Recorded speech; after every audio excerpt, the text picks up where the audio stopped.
사랑하는 성도 여러분, 우리 하나님은 우리에게 은혜를 주시는 분이십니다. 우리 하나님은 우리에게 은혜를 주시되 특별히 우리를 새롭게 하시는 은혜를 베푸시는 분이십니다. 그래서 모든 성도는 이 은혜를 마음에 두고 사모하며 찬송을 부르는 사람을 성도라고 부르지요. 예레미야 선지자는 이렇게 고백을 합니다. 이것을 내 마음에 담아두었더니 그것이 오히려 나의 소망이 되었사오면 여호와의 인자와 긍휼이 무궁하심으로 우리가 진멸되지 아니함이로다. 이것들이 아침마다 새로우니 주의 성실하심이 크시도소이다. 주님의 인자와 긍휼이 무궁하시다 하는 이것을 마음에 담아두고 소망을 품었기 때문에 우리의 나라와 우리의 민족의 형편이 진멸되는 것 같이 흘러갈지라도 아침마다 주님의 인자하심과 자비로우심이, 주의 성실하심이 크고 놀랍기 때문에 주님을 찾고 구한다는 뜻이지요. 우리가 잘못과 허물로 얼룩지고 비록 그로 인해 우리가 징계를 받고 수치를 받는다 할지라도 이 하나님의 새롭게 하시는 은혜를 아는 자들은 마음에 이것을 소망으로 품고 살아갑니다. 우리의 형편이 어떤 상황에 처한다 할지라도 주님의 인자하심이, 주님의 성실하심이, 주님의 자비와 사랑이 무궁하시기 때문에 소망을 가지고 살아간다는 것이죠. 매일매일 아침마다 새로운 은혜를 베풀어 주시는 하나님. 전에도 한번 거듭 말씀을 드렸습니다만 절망이 오래되면 소망이 끊어집니다. 절망이 오래되면 이제 더 이상 내 삶이 무슨 소망이 있나, 이 사람이 자포자기하게 됩니다만 여러분, 광야에서 물을 내신 분이 우리 하나님이십니다.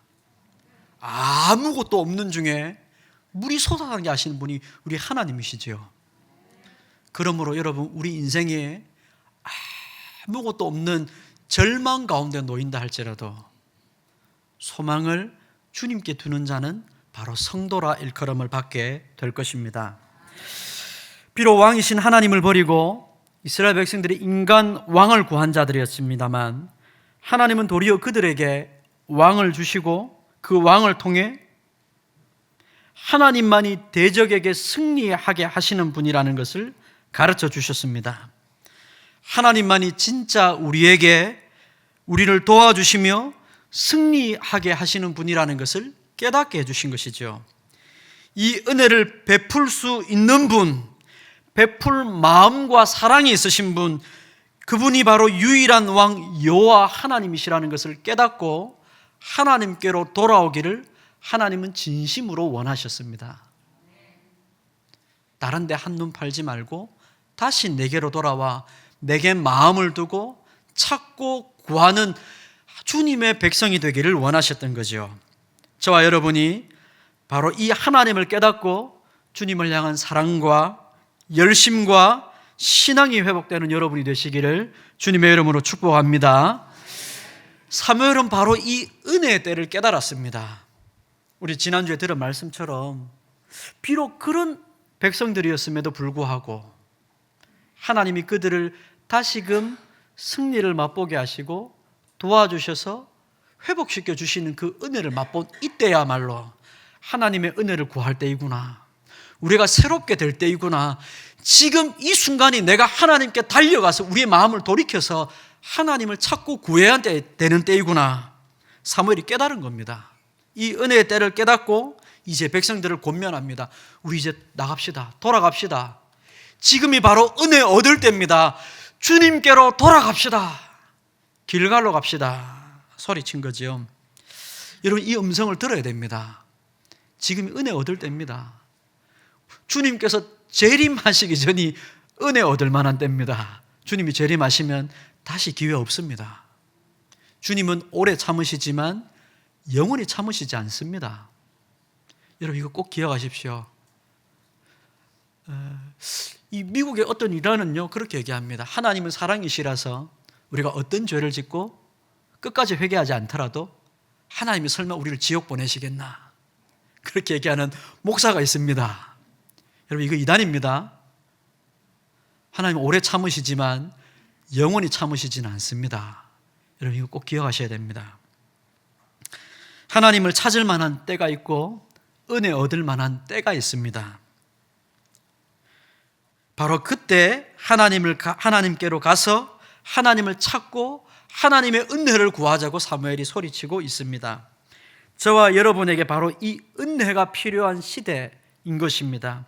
어떤 사람들은 더 이상 돌이킬 수 없을 정도로 완고하고 딱딱하게 영혼이 굳어버려서 새로움과는 거리가 먼 사람들이 있습니다. 말씀을 들어도, 주님의 권면을 들어도, 부르심을 들어도 마음이 딱딱하게 굳어서 나는 잘못한 게 없는데 뭘 돌이킨단 말입니까? 그렇게 얘기하는 사람들도 있을 겁니다. 화석과 같은 자들이죠. 굳은 화석. 그러나 성도 여러분, 하나님의 은혜를 누리는 자는 죄 없다고 말하는 자들이 아닙니다. 어떤 사람들은 하나님 앞에 나는 잘못한 게 없고 떳떳한 사람이 은혜를 힘입는다고 생각하는 사람들이 있는 것 같습니다. 이 잘못된 생각이죠. 죄가 더한 곳에 은혜가 더욱 넘치는 것입니다. 하나님 앞에서 나는 잘못한 게 없어서 하나님 앞에 상 받을 만한 사람입니다 라고 말하는 사람이 하나님의 은혜와 가장 거리가 먼 자들입니다. 하나님, 저는 죄인입니다. 하나님의 은혜에 가까이 갈 수 없는 자입니다. 그렇게 고백하는 자가, 주님 저는 소망이 없습니다 라고 고백하는 자가 하나님의 은혜와 가장 가까이 있는 자이죠. 하나님의 새롭게 하시는 은혜를 날마다 누리는 자의 영혼은 완고함과는 거리가 멉니다. 마치 영혼이 몰랑몰랑하고 뭐라 그래야 될까요, 여러분? 농사를 많이 지어보신 분들은 아시겠습니다만, 저도 어릴 때 그 이웃 할머니가요 5,000원 주시면서 동네 아이들 다 불러 모아놓고 밭을 가려고 어릴 때 많이 그걸 했거든요. 겨울 되면 땅이 딱딱합니다. 이거 뭐 꽃갱이로 깨도요 이게 잘 안 깨집니다. 그런 밭은 여러분 아무리 애를 쓰고 노력을 해도 잘 안 됩니다. 잘 안 되죠. 삽으로 파고 뒤집어 엎어서 잘 갈아 엎어져서 씨를 뿌리면 싹을 그 땅을 뚫고 나와서 줄기가 나오고 잎을 맺고 열매를 맺는 그런 영혼밭이 되어야 하는 것 아니겠습니까? 하나님의 새롭게 하시는 은혜를 날마다 누리는 자의 영혼은 하나님의 말씀 앞에서 반응하고 내 영혼이 하나님의 말씀 앞에 적합하지 않은 인생입니다 라는 것을 깨닫고 그 은혜를 구하는 자, 바로 그가 30배, 60배, 100배의 결실을 맺는 겁니다. 부드러운 마음으로 은혜의 때를 여러분 사시기 바랍니다.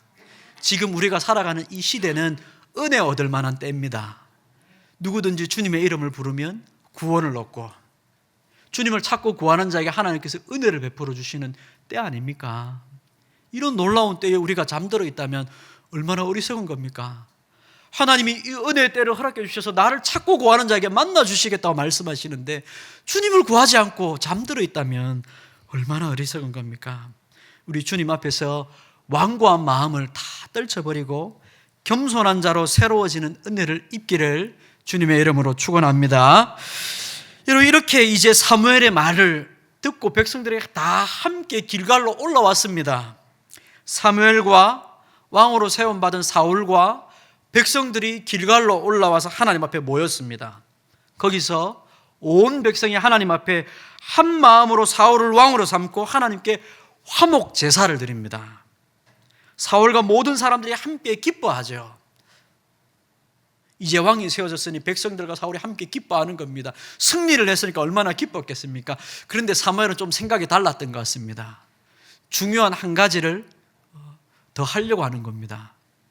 길갈로 가서 나라를 새롭게 하자 했는데 여러분, 그냥 승리에 도취된 사람은 중요한 한 가지를 놓칩니다. 그러나 사무엘은 놓치지 않습니다. 새로워지기 위해서 중요한 한 가지가 있지요. 이제 사무엘이 그것을 시작합니다. 사무엘은 나라를 새롭게 하자고 말하고서는 백성들에게 자신과 백성들 사이에 지난날에 셈을 합니다. 여러분, 우리 연말에 교회에서 뭐 합니까? 교회 연말 마지막 주에 뭐 하죠? 공동회의 안 합니까? 공동회의. 연말에 하는 공동회는 무슨 공동회죠? 잘 모르시겠습니까? 예결산 하죠. 결산을 하죠. 결산. 내년 예산을 세우기 전에 결산을 먼저 합니다. 셈을 하지 않으면 그 다음 출발을 못하는 겁니다. 새로운 출발을 하려면 결산을 잘 해야죠. 그게 모든 일의 순서 아닙니까? 새로운 지도자가 세워졌습니다. 새로운 출발을 해야 됩니다. 그런데 지도자와 함께 해야 될 백성들이 바뀌지 않으면 새로운 나라가 될 수가 없는 겁니다. 백성들은 자신들에게 이방 나라의 왕과 같은 그런 존재가 없어서 나라가 안 된다고 말하고 있는데, 그게 문제라고 생각하고 있지만 정작 자신들의 문제에 대해서 생각하지 않고 있습니다. 그래서 결산을 해봐야 되는 겁니다. 결산 안 하고 무작정 예산만 세우려고 하면 여러분 이거 큰일 납니다. 결산을 안 해보고 이게 뭐가 문제인지, 무슨 일에 더 집중을 해야 되는지 결산을 안 해보고 예산 세우면 어떡합니까? 막무가내죠. 결산을 해야 되는 겁니다. 그래서 새로운 지도자 사울 이전에 이스라엘을 다스렸던 사무엘과 백성들의 영적 상황을 결산을 하며 다시 한번 되짚어 보는 겁니다. 일종의 재판정을 여는 것인데요, 재판정을 열면 원고가 있고 피고가 있지요. 지금 피고 세 사람을 세웁니다. 첫째 피고는 사무엘입니다. 두 번째 피고는 하나님이십니다. 세 번째 피고는 백성들입니다. 한 명 세우고 잘했나 못했나 따져보는 겁니다. 첫 번째는 사무엘이죠. 사무엘은 지난날 자신의 과거 사역을 먼저 얘기를 합니다. 백성들에게 하나님과 하나님이 세우신 왕 앞에서 내가 어떻게 했는지 너희 입으로 한번 말해봐라. 내가 사역을 했고 당신들이 내 사역을 경험을 했으니까 당신들이 말해라. 내가 당신들의 것으로부터 빼앗은 일이 있습니까? 당신들을 억울하게 한 일이 있습니까? 뇌물을 받은 적이 있습니까? 이방 나라 왕들처럼 소와 나귀를 빼앗은 적이 있습니까? 누구를 속이거나 압제한 적이 있습니까? 하나하나씩 따져 묻습니다.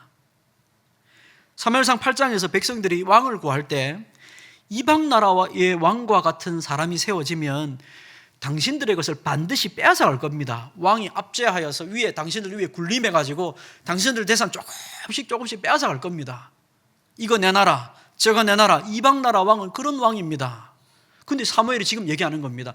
내가 이방 나라 왕같이 군 적이 있습니까? 당신들 거 빼앗은 적이 있습니까? 당신들 입으로 말해 보십시오. 백성들의 고백을 통해 말하게 합니다. 일종의 증인을 세우는 겁니다. 당신들이 말하면 하나님과 하나님이 세우신 왕 사울이 증인이 될 겁니다. 말하십시오. 율법의 기록에 증인은 2명 이상이 있어야 효력을 발휘하거든요. 그러니까 재판장에서 증인을 2명 세운 겁니다. 하나님이 증인이시고 하나님이 세우신 왕이 사울이 증인인 겁니다.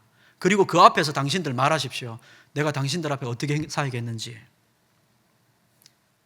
백성들이 대답을 합니다. 그런 적 없습니다. 당신은 항상 하나님의 세우신 지도자답게 성실하게 했고 신실하게 했고 빼앗은 적이 없습니다. 그렇게 대답을 하죠. 이제 둘 남았습니다. 피고 3명 중에 1명이 잘못한 게 없으니까 문제가 생겼는데 이제 2명 남은 것 아닙니까? 하나님과 백성 2명 남은 겁니다. 이제 따져봐야죠. 누구 때문에 이 결산, 이 지경이 났는지, 누구 때문에 이 예산이 빵꾸가 났는지 체크를 해봐야 되는 겁니다. 사무엘은 아닙니다. 그러면 하나님 아니면 백성 둘 중에 1명입니다. 나라가 새롭게 되는 일에 가장 중요한 것은 백성들의 문제죠, 사실은. 그들은 왕이 없어서 자신들의 과거 나라에 문제가 생겼다고 말했지만 사실은 문제가 자신들에게 있다는 것을 인정해야 되는데 인정을 안 하는 겁니다. 그러니까 피고를 세워서 하나하나 따져 묻는 것이죠. 여러분 7절 말씀 한번 보십시오. 7절. 이제 남은 2 피고 중에 하나를 세웁니다. 그런즉 가만히 서 있으라.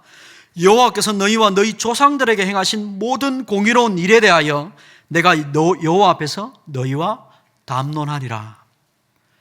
하나님께서 너희들에게 어떻게 행했는지 내가 너희들 앞에서 공의로운 일에 대해서 얘기하겠다. 하나님께서 너희들의 왕으로서 얼마나 은혜롭고 자비롭게 지키시고 보호하셨는지, 그런데 너희가 그 하나님 앞에서 어떤 식으로 살아왔는지 말하겠다는 겁니다. 너희 한번 따져보자는 겁니다. 결산 제대로 해라. 이상한 예산 세워가지고 왕 세워달라고 말하지 말고 진짜 문제가 어디 있는지 너희 한번 제대로 따져보자 라고 말하는 겁니다. 하나님이 하신 일이 8절에 나오죠. 8절 한번 보겠습니다. 8절 한번 읽겠습니다. 시작. 야곱이 애굽에 들어간 후 너희 조상들이 여호와께 부르짖음에 여호와께서 모세와 아론을 보내사 그 두 사람으로 너희 조상들을 애굽에서 인도해 내어 이곳에 살게 하셨으나, 보십시오. 애굽에서 종살이 하던 그들을 구원해 내신 분이 누굽니까? 하나님이십니다. 그들이 부르짖을 때 기도에 응답하신 분이 누구십니까? 하나님이십니다. 그들을 가나안 땅에 들이신 분은 누굽니까? 하나님이십니다. 여러분, 제가 여러분에게 한번 묻죠? 여러분을 여기까지 인도하신 분이 누구십니까? 여러분의 가정을 지켜주신 분이 누구십니까?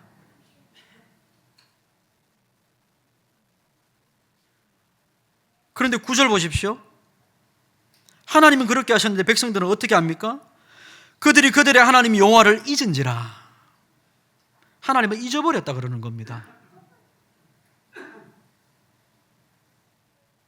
하나님을 잊은 그들을 하나님은 잊어버리고 내팽개쳐 버리십니까?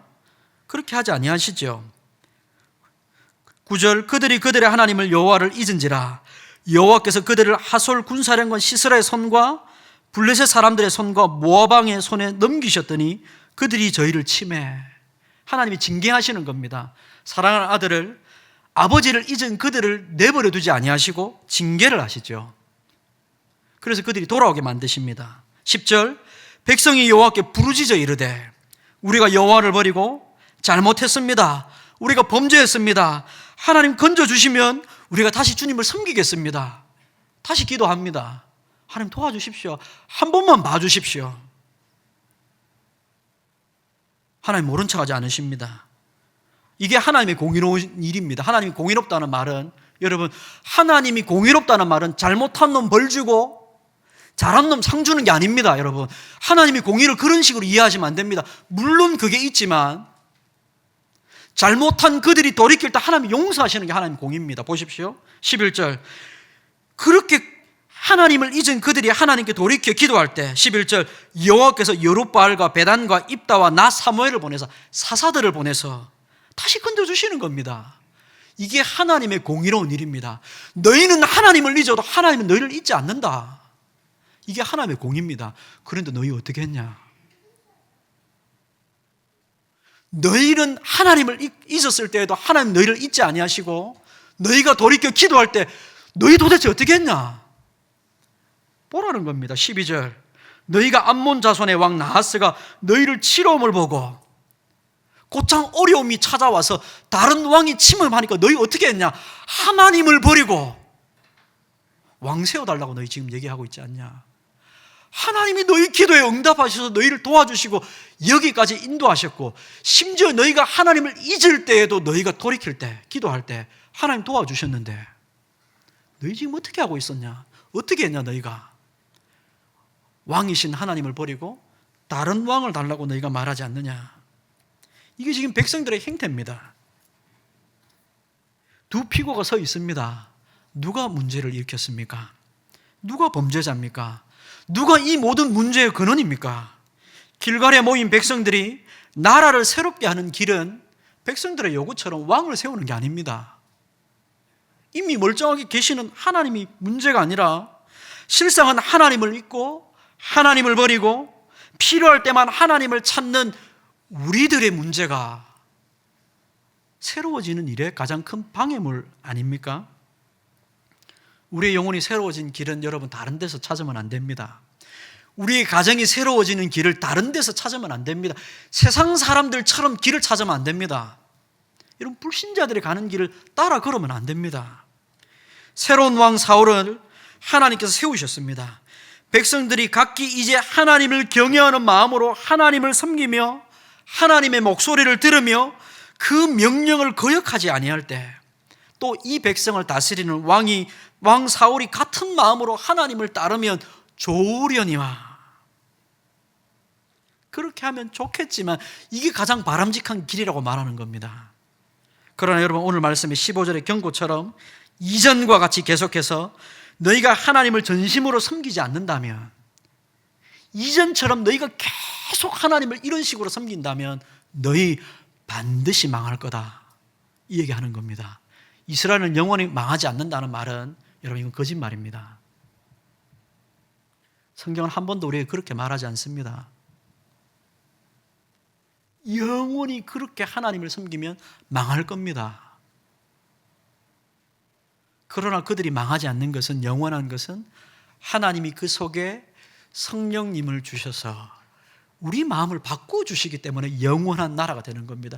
저와 여러분이 구원받은 자로 영원히 하나님의 자녀로, 이 구원이 취소가 되지 않고 영원히 하나님 자녀로 산다는 말은 내가 영원히 이 죄 가운데 살고 내 마음대로 살아도 나는 하나님 구원해 주실 것입니다, 이런 만용이 아닙니다. 이걸 믿음이라고 하는 게 아닙니다. 성령님이 우리 속에 마음을 돌이키고 새롭게 하셔서 하나님께 돌이켜 그분의 은혜를 찾고 구하게 하시는 일을 하시기 때문에 우리의 구원이 취소가 되지 않는다는 뜻입니다. 여러분, 15절의 경고를 두렵게 받아야 됩니다. 너희가 만일 여호와의 목소리를 듣지 아니하고 여호와의 명령을 거역하면 여호와의 손이 너희 조상들을 치신 것처럼 너희를 치실 것이라. 이 일은 오늘날도 마찬가지입니다. 이스라엘의 나라 구약교회가 새로워지는 길은 또 다른 지도자가 세워지는 문제이기 이전에 백성들이 자신들의 죄악된 태도를 직면하고 거기서 돌이키는 길입니다. 결산을 잘 해서 이 문제가 우리 자신의 영적 태도에 있는 문제라는 것을 이해하고 거기로부터 돌이키는 것입니다. 하나님을 전심으로 따르지 아니하고 말씀을 들어도 고만고만한 태도로 그렇게 한 주 한 주를 그냥 때우는 식으로 살아가는 방식으로는 절대로 우리 영혼이 새로워질 수가 없습니다. 이런 그런 방식으로 우리 영혼이 새로워지지 않습니다. 지난 한 주가 또 한 주가 반복될 뿐입니다. 우리가 주님 안에 있으면 내일은 오늘과 다를 것이고 그 다음 날은 또 다를 것입니다. 그러나 우리의 주님의 말씀을 따르지 아니하면 어제와 오늘이 똑같을 겁니다. 왕과 그 백성이 함께 하나님만을 전적으로 따라가야 됩니다. 이 일에 우리의 왕이신 예수 그리스도께서 먼저 본을 보여주셨죠. 예수님이 어떻게 가시는지를, 어떻게 걸어가야 되는지를, 참된 인간이 어떻게 살아야 되는지를 본을 보여주신 겁니다. 죽기까지 복종하셨다는 말은 여러분, 예수님이니까 가능한 일이라 그 말씀을 하시려고 우리에게 보여주신 게 아닙니다. 참된 인간이 바르게 걸어가야 될 길이 무엇인지를 우리에게 본으로 나타내신 것이죠. 죽기까지 복종하심으로 아버지께 걸어가야 된다고 말씀하시는 겁니다. 주님께서 그 길을 걸어가시고 앞서서 걸어가시고 저와 여러분을 뒤돌아보시며 말씀하고 계시지 않습니까? 누구든지 나를 따라오려거든 자기를 부인하고 자기 십자가를 지고 나를 따라오라고 말씀하셨습니다.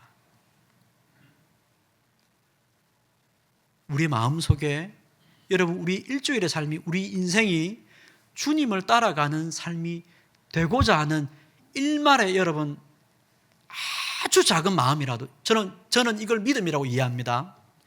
이렇게 아주 작은 믿음이라도 여러분의 영혼 속에 있다면 여러분, 그 불씨를 꺼트려서는 안 됩니다. 주님을 따라가고자 하는 그 마음을 따라서 한 걸음 한 걸음 가야 됩니다. 대부분의 신앙인들이 필요할 때만 주님을 찾는 자리에 머물러 있습니다. 어려운 일이 생기면 주님을 찾고 이제 일이 해결되면 주님을 버립니다. 또 주님을 찾고 또 주님을 버립니다. 필요할 때만 하나님을 찾는 신실하지 못한 신앙을 이제 저와 여러분이 버려야 될 때가 되었습니다. 이것이 새로워지는 은혜입니다. 매일매일 아침마다 새로운 하나님의 인자하심과 긍휼을 바라보며 내일 또 나를 다르게 하시고 새롭게 하실 하나님을 바라보고 거기에 가서 여러분 우리가 씨름을 해야 됩니다. 야곱이 하나님의 천사와 씨름을 했던 것처럼 하나님께 나아가서 내 삶을 새롭게 하실 하나님과 씨름을 해야 되는 겁니다. 여러분 우리 인생에 정말 중요한 일들이 많이 있는 거 제가 잘 압니다. 내일도 중요한 일이 있고 그 다음날도 중요한 일이 있지요. 그러나 여러분 주님의 은혜를 구하는 것보다 우리 인생에 더 중요한 것이 무엇이 있습니까? 주님의 은혜 없이 우리가 할 수 있는 게 무엇이 있습니까? 일이 잘 안 되면 주님의 은혜를 찾을 것 아닙니까?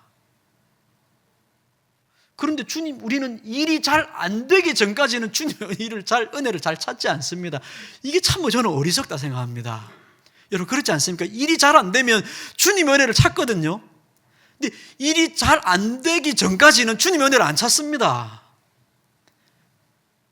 왜 그런 겁니까 이게? 잘 안 될 때 이게 주님의 은혜가 아니면 되지 않는다는 것을 알고 찾는 것 아닙니까? 그러면 여러분 일이 잘 안 되기 전까지 주님의 은혜를 찾아야죠. 이게 주님의 은혜가 아니면 이루어질 수 없는 일이라는 걸 알면 안 되기 전에 이미 찾아야죠.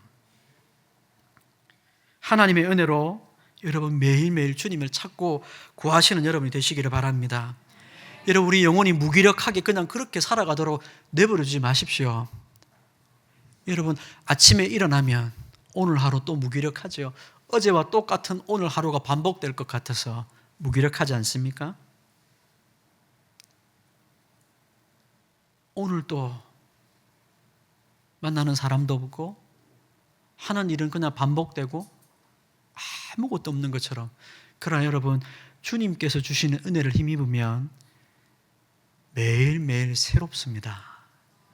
여러분 이 은혜를 우리가 덧입어야 됩니다. 무기력한 우리 일상을 극복해야 됩니다. 영적으로 잠들어 있는 여러분의 영혼을 깨우시기 바랍니다. 제가 전에도 한번 권면드렸죠. 이렇게 하기 위해서 뭐라도 해봐야 되지 않겠습니까? 뭐라도 해봐야 되지 않겠습니까? 물에 빠진 사람이 지푸라기라도 잡는다는데요. 여러분 우리가 우리 영혼을 위해서 그렇게 해야 됩니다. 뭐라도 해야 됩니다. 우리가 붙잡을 건 지푸라기는 아닙니다만 뭐라도 해야 됩니다. 기도라도 하시고, 기도라도 이 표현이 좀 죄송합니다. 제가 이 표현이 기도라도는 아닌데, 저한테 기도라도는 아닌데 혹시나 여러분에게 기도라도 해봐야 되지 않나 제가 그렇게 말씀드립니다. 기도라도 해봐야 되지 않을까요? 여러분 성경이라도 한번 열어봐야 되지 않을까요? 여러분 이게 성경에 이 지퍼 채우시는 분들, 성경이 이제 지퍼 채워지는 성경 있지 않습니까? 이 지퍼를 채우시는 분들은 진짜 일주일 동안 한 번도 안 여시는 분들이 종종 계시더라고요. 여러분 한번 열어보십시오. 오늘 집에 가서 저녁에 한번 열어보십시오. 저는 싫어합니다만 그거라도 해보십시오. 하다못해 그거라도 한번 해보십시오. 한번 탁 넘겨서 오늘 나한테 주신 말씀 뭔가 뭐 우스개도 있죠. 가서 죽어라, 속히 해라, 뭐 그런 말씀이 있던데 여러분 그거라도 하십시오. 오늘 나에게 주신 말씀이 뭔가 하다못해 여러분 그거라도 하십시오. 여러분의 영혼이 살기 위해서, 여러분의 영혼이 새로워지기 위해서 찬양이라도 하십시오. 여러분 유튜브를 켜십시오. 제가 유튜브 하지 말라 했는데 그런 유튜브는 하십시오. 찬양을 트십시오. 따라 부르십시오. 입을 열어서 따라 부르십시오. 하나님의 영혼이 우리 입을 열어 하나님을 향해 감사를 고백하도록 하십시오. 여러분 안 되면 노동이라도 하십시오. 성경을 이 손으로 쓰시기라도 하십시오. 하다 안 되면 여러분 교회 와서 본당에서 주무십시오. 저는 피곤하면 여러분 목욕실에 있다가 올라와서 본당에 누워 있거든요. 여러분 그거라도 하십시오. 누워서 하나님을 한번 부르십시오. 저와 여러분의 영혼 가운데 하나님께서 매일 아침마다 주의 성실하심이 크다, 새롭다 말씀하시는데 여러분 정말 여러분의 월요일이 새로웠으면 좋겠습니다. 이 은혜를 사모하시고 주님 앞에서 하루하루 새로워져서 여러분의 가정도, 여러분의 일상도, 여러분의 영혼과 몸도 새로워져서 하나님의 은혜 앞에 우리 다음 주 만났을 때 찬송으로 영광 돌렸으면 좋겠습니다. 기도하겠습니다. 자비로우신 하나님 아버지, 길갈로 가서 새로워지자는 사무엘 선지자의 말이 주님 아버지 우리 영혼에 잘 들리지 않을 때가 있습니다. 나는 아무 문제 없는데, 새끼 밥 먹고 살아가는데 아무 이상 없는데 뭘 더 새로워진단 말이냐. 성령님, 우리의 마음을 새롭게 바꾸어 주옵소서. 하나님의 은혜가 소망이 되게 하시고 주님의 인자하심이, 주님의 성실하심이 우리의 삶과 우리의 몸과 영혼과 우리의 가정과 교회를, 나라와 민족을 바꿀 수 있다는, 새롭게 할 수 있다는 소망을 품게 하시고 주님 앞에 나아가 기도라도 하게 해 주십시오. 아버지, 성경을 펼쳐서 읽기라도 하게 해 주십시오. 주님, 하다 못해서 교회 와서 잠이라도 자게 해 주십시오.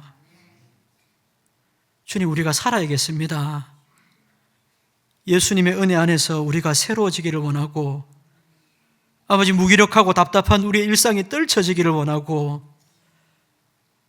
우리를 둘러싼 아버지 모든 어려운 형편과 상황들이 풀려나기를 원합니다.